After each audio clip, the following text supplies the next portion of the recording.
आता कोकणात मासे खायला जायची गरजच नाही, कारण कोल्हापुरात मी तुमच्यासाठी एक लई भारी स्पॉट शोधून काढलाय. चला माझ्यासोबत. मालवण मधून ते कोल्हापुरात हॉटेल मालवणकर्स कोकण किनारा. हा पॉपलेट आहे आणि ही सुरमई आहे, हा बांगडा आहे आणि स्टार्टरला आम्ही मांदेली आणि कोलंबी ठेवलेली आपल्या आहे. कोल्हापूरची झणझणीत चटणी आणि कोकण किनारा यांची सिक्रेट रेसिपी म्हणजे कॉम्बिनेशन एकदम कडक आहे.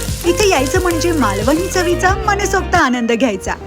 स्वस्तात मस्त थाळी आणि 1500 रुपयांवर 5% डिस्काउंट. मालवणी फिश करी आणि सोलकडीचा एक घोट म्हणजे तोंडाला पाणी सुटलंच समजा.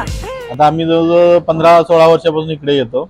आम्ही फॅमिली पण घेऊन येतो कधी. आमच्या फॅमिलीला पण आवडलं हॉटेल हे. जेवण एकदम मस्त आहे. महिन्यातून 2 वेळा तर मी निश्चित आहे. शाहूपुरीत RBL बँकच्या समोरच हॉटेल मालवणकर्स कोकण किनारा आहे. कोकणाची अस्सल चव आणि कोल्हापुरी तडका अनुभवायचा आहे तर इथं नक्की या.